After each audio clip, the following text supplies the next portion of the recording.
صحابہ رضوانہم ایک فکرہ اکثر آپس میں ایک دوسرے کو کہا کرتے تھے، یہ بہت کامنلی یوزڈ سینٹینس تھا.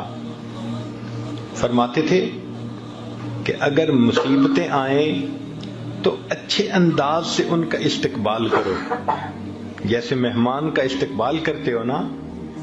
اللہ اگر ایسے حالات بھیجے تو ان حالات کا بھی خوشی سے استقبال کرو، اور اللہ تعالیٰ اگر نعمتوں سے نوازے تو عاجزی سے ان نعمتوں کا استقبال کرو. کیوں کہ یہ مصیبتیں آتی ہیں بسا اوقات ہمارے لیے فائدے مند بن کر. وہ کیسے کہ انسان غافل ہو جاتا ہے، بھول جاتا ہے اپنے پروردگار کو، اللہ کے در سے دور چلا جاتا ہے، اور اللہ رب العزت نہیں چاہتے کہ میرے بندے مجھ سے دور جائیں، تو اللہ تعالیٰ پھر اس کی طرف پریشانیاں بھیجتے ہیں، مصیبتیں بھیجتے ہیں. جب پریشانی آتی ہے، مصیبت آتی ہے تو خدا یاد آتا ہے، پھر خدا کے گھر آتے ہیں. کاروبار میں اونچ نیچ ہو جائے، جو 5 نمازیں بھی نہیں پڑھتا تھا وہ اب بیٹھا ہوا تہجد بھی پڑھ رہا ہے. تو مصیبتوں اور پریشانیوں میں آ کے انسان اللہ کی طرف رجوع کرتا ہے. پاک ہے وہ پروردگار جو اپنے غافل بندوں کو پریشانیوں کی رسیوں میں جکڑ جکڑ کر اپنے در کی طرف واپس کھینچ رہا ہوتا ہے. یاد رکھیں، خوشیاں سلاتی ہیں اور غم جگاتے ہیں. خوشیاں سلاتی ہیں اور غم اگر یہ غم نہ ہوتے پتہ نہیں ہم کس حال میں ہوتے.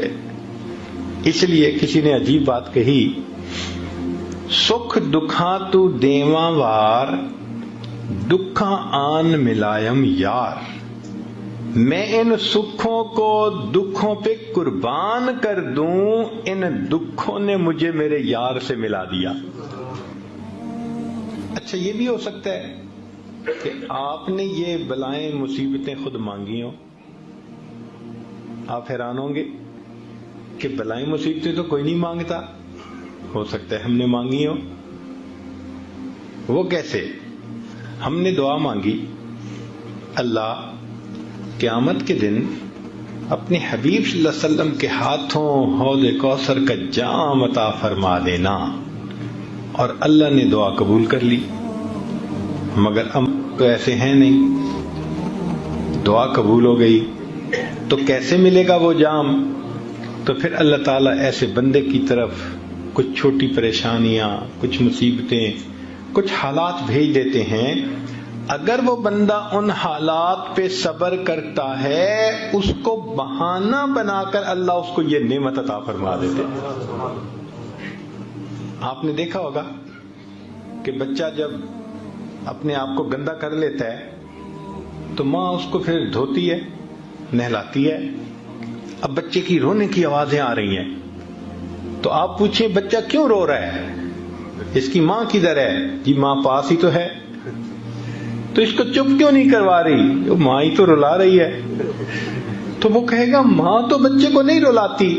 تو جواب ملے گا جی بچہ گندا ہو گیا تھا، وہ اس کو دھو کے، اس کو محبت کی وجہ سے گندا نہیں دیکھ سکی، وہ اس کو دھو کے صاف ستھرا کر کے سینے سے لگانا چاہتی ہے. اللہ تعالیٰ بھی اپنے بندوں کو گناہوں کی نجاست میں لچھڑا نہیں دیکھ سکتے. جب بندے ایسے کر بیٹھتے ہیں، فرمایا ما اصابکم من مصیبت فبما کسبت ایدیکم، ہاتھوں کی کمائی ہوتی ہے تو ہم پھر مصیبتیں بھیج کے میرے بندوں تمہیں پاک صاف کر لیتے ہیں تاکہ ہماری رحمت سے تمہیں حصہ نصیب ہو سکے.